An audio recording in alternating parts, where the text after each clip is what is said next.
നമസ്കാരം. സ്വകാര്യ വാഹനങ്ങളുടെ രജിസ്ട്രേഷൻ കാലാവധി 1 വർഷത്തിൽ അധികം നൽകുവാൻ റോയൽ ഒമാൻ പോലീസ് തീരുമാനിച്ചു. മകൻ ആശുപത്രിയിലായിട്ടും ലീവ് അനുവദിക്കാതിരുന്ന തൊഴിൽ ഉടമയിൽ നിന്നും യുവതിക്ക് മോചനം നൽകിക്കൊണ്ട് KMCC. വേനൽ അവധിക്കാലത്ത് നാട്ടിൽ നിന്നും ഒമാനിലെത്തിയ കുടുംബങ്ങളുടെ മടക്കയാത്ര ആരംഭിച്ചു. ഇന്നത്തെ പ്രധാന വാർത്തകളുമായി ഗൾഫ് അപ്ഡേറ്റ്സിലേക്ക് സ്വാഗതം. Gulf Updates Oman, brought to you by Shahi Foods and Spices, powered by Purushottam Kanji Exchange. സ്വകാര്യ വാഹനങ്ങളുടെ രജിസ്ട്രേഷൻ കാലാവധി 1 വർഷത്തിൽ കൂടുതൽ നീട്ടുവാൻ അനുവാദം നൽകിക്കൊണ്ട് റോയൽ ഒമാൻ പോലീസ്. വർഷം തോറും പരിശോധന ആവശ്യമില്ലാത്ത വാഹനങ്ങൾക്ക് 1 വർഷത്തിൽ കൂടുതൽ ഇൻഷുറൻസ് കാലാവധി ഉണ്ടെങ്കിൽ ഉടമയുടെ അഭ്യർത്ഥനയെ തുടർന്ന് ആ കാലയളവിലേക്ക് നീട്ടി നൽകുന്നതായിരിക്കും. ട്രാഫിക് നിയമത്തിലെ എക്സിക്യൂട്ടീവ് ചട്ടങ്ങളിലെ ചില വ്യവസ്ഥകൾ ഭേദഗതി ചെയ്തുകൊണ്ട് police and customs inspector general lieutenant general Hassan bin Muhasin al ഷൈക്രിയാണ് ഇക്കാര്യം അറിയിച്ചത്. തീരുമാനം ഔദ്യോഗിക ഗസറ്റിൽ പ്രസിദ്ധീകരിച്ചതിന്റെ അടുത്ത ദിവസം മുതൽ പ്രാബല്യത്തിൽ വരും. നേരത്തെ സ്വകാര്യ വാഹനങ്ങൾക്കുള്ള മുൽക്കിയ 1 വർഷത്തേക്കായിരുന്നു നൽകിയിരുന്നത്. അംഗീകൃത നയതന്ത്ര കോൺസുലാർ ബോർഡുകളുടെയും സംഘടനകളുടെയും സർക്കാർ വാഹനങ്ങൾക്കും ഇത് 2 വർഷത്തേക്കാണ് അനുവദിച്ചിരുന്നത്. മകൻ ആശുപത്രിയിലായിട്ടും നാട്ടിൽ പോകുവാൻ ലീവ് അനുവദിക്കാതിരുന്ന തൊഴിൽ ഉടമയിൽ നിന്നും യുവതിക്ക് മോചനം നൽകിക്കൊണ്ട് KMCC.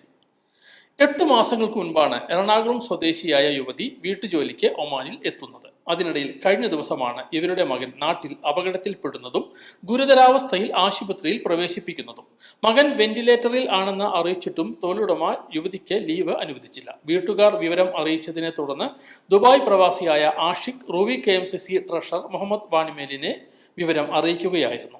തുടർന്ന് വിഷയം മസ്കറ്റ് KMCC കെയർ വിങ്ങിനെ ധരിപ്പിക്കുകയും കെയർ വിങ് മബേല KMCCയെ അറിയിക്കുകയും ചെയ്തു. KMCC ഏറ്റെടുത്ത വിഷയം ഇന്ത്യൻ എംബസിയെ ധരിപ്പിക്കുകയും തുടർന്ന് തൊഴിൽ ഉടമയുമായി നിരന്തരം ബന്ധപ്പെടുകയും സംസാരിക്കുകയും ചെയ്തതിന്റെ അടിസ്ഥാനത്തിലാണ് പെൺകുട്ടിയെ വിസ ക്യാൻസൽ ചെയ്ത് നാട്ടിലേക്ക് അയക്കുവാൻ തീരുമാനിച്ചത്.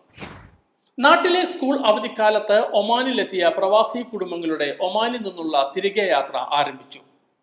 അടുത്ത ആഴ്ചയോടെ ഇത്തരം കുടുംബങ്ങൾ പൂർണ്ണമായും ഒമാനിൽ നിന്നും വിട പറയും. ഇതോടെ കേരളത്തിലേക്ക് സർവീസ് നടത്തുന്ന വിമാന കമ്പനികളുടെ നിരക്കുകളും കുത്തനെ വർദ്ധിച്ചു.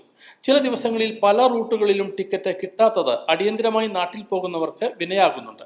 നാട്ടിൽ സ്കൂളുകൾ തുറക്കുന്നതിന്റെ ഭാഗമായി ഈ മാസം അവസാനത്തോടെ കേരളത്തിലേക്കുള്ള ടിക്കറ്റ് നിരക്കുകൾ കുത്തനെ ഉയർന്നിട്ടുണ്ട്. കേരളത്തിലെ എല്ലാ സെക്ടറിലേക്കും ഈ മാസം 25 മുതൽ വൺ വേക്ക് 100 റിയാൽ കൂടുതലാണ് നിരക്കുകൾ. ബജറ്റ് വിമാന കമ്പനികൾക്ക് പോലും ഉയർന്ന നിരക്കാണ് ഈടാക്കുന്നത്. അതിനിടെ അവധിക്കാലത്ത് ഒമാനിലെത്തിയ കുടുംബങ്ങൾ നാട്ടിൽ പോകാൻ അടുത്തതോടെ ഹോട്ടലുകളിലും വ്യാപാര കേന്ദ്രങ്ങളിലും തിരക്ക് വർദ്ധിച്ചു. വ്യാപാര കേന്ദ്രങ്ങളിലും മോളുകളിലും ഷോപ്പിങ്ങിനെത്തുന്നവരുടെ എണ്ണവും വർദ്ധിച്ചിട്ടുണ്ട്. ഇവരെ ആകർഷിക്കുവാൻ മാളുകൾ പ്രത്യേക ഓഫറുകളും പ്രഖ്യാപിച്ചിട്ടുണ്ട്. അതേസമയം ഈ വർഷം വേനൽ അവധിക്ക് ഒമാനിൽ എത്തിയവരുടെ എണ്ണം പൊതുവെ കുറവാണ്. സ്കൂൾ അവധി ആരംഭിച്ചതിന് തൊട്ടു പിന്നാലെ ഏപ്രിൽ 10 ചെറിയ പെരുന്നാൾ ആയതിനാൽ ഒമാനിലുള്ള പലരും പെരുന്നാൾ അവധിക്ക് നാട്ടിലേക്ക് പോയതും ഏപ്രിൽ 26 നടന്ന പൊതു തെരഞ്ഞെടുപ്പും അവധി ആഘോഷത്തിന് എത്തുന്നവരുടെ എണ്ണം കുറച്ചു. പെരുന്നാൾ ആഘോഷത്തിനും വോട്ടിനും ശേഷം കഴിഞ്ഞ മാസം അവസാനത്തോടെ ഒമാനിൽ എത്തിയവരും ഉണ്ട്. എന്തായാലും മടക്കയാത്ര ആരംഭിച്ചതോടെ വിമാന കമ്പനികൾ നിരക്കുകൾ കുത്തനെ വർദ്ധിപ്പിച്ചിട്ടുണ്ട്. അന്താരാഷ്ട്ര മ്യൂസിയം ദിനം വിവിധ പരിപാടികളോടെ ഒമാനിലും ആഘോഷിച്ചു. പഠനം, കണ്ടെത്തൽ, സാംസ്കാരിക അവബോധം തുടങ്ങിയ പ്രോത്സാഹിപ്പിക്കുന്ന ഇത്തരം സ്ഥാപനങ്ങളുടെ പ്രാധാന്യം അടിവര ഇടുന്നതായിരുന്നു ഇത്തവണത്തെ ആഘോഷ പരിപാടികൾ. ആഘോഷത്തോട് അനുബന്ധിച്ച് ഇവന്റുകൾ, എക്സിബിഷനുകൾ, വിദ്യാഭ്യാസ പരിപാടികൾ എന്നിവയും സംഘടിപ്പിക്കും.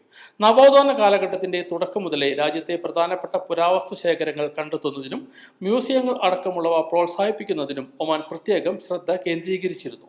പൈതൃക വിനോദസഞ്ചാര മന്ത്രാലയം മ്യൂസിയങ്ങളുടെ വികസനവുമായി ബന്ധപ്പെട്ട് നിരവധി പദ്ധതികളും നടപ്പിലാക്കി വരുന്നുണ്ട്. ഹരിപ്പാട് കൂട്ടായ്മ ഈ വർഷത്തെ വിഷു, ഈസ്റ്റർ, ഈദ് ആഘോഷവും വാർഷിക പൊതുയോഗവും സംയുക്തമായി സംഘടിപ്പിച്ചു. കുടുംബസംഗമത്തിന്റെ ഭാഗമായി വിവിധ കലാപരിപാടികൾ അരങ്ങേറി.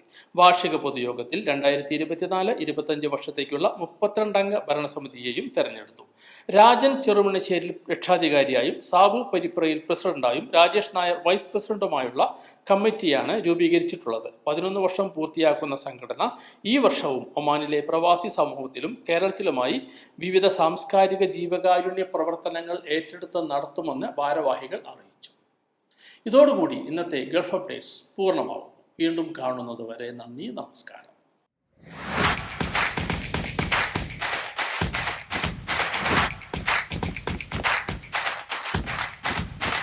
Gulf Updates Oman. Brought to you by Shahi Foods and Spices. Powered by Purushottam Kanji Exchange.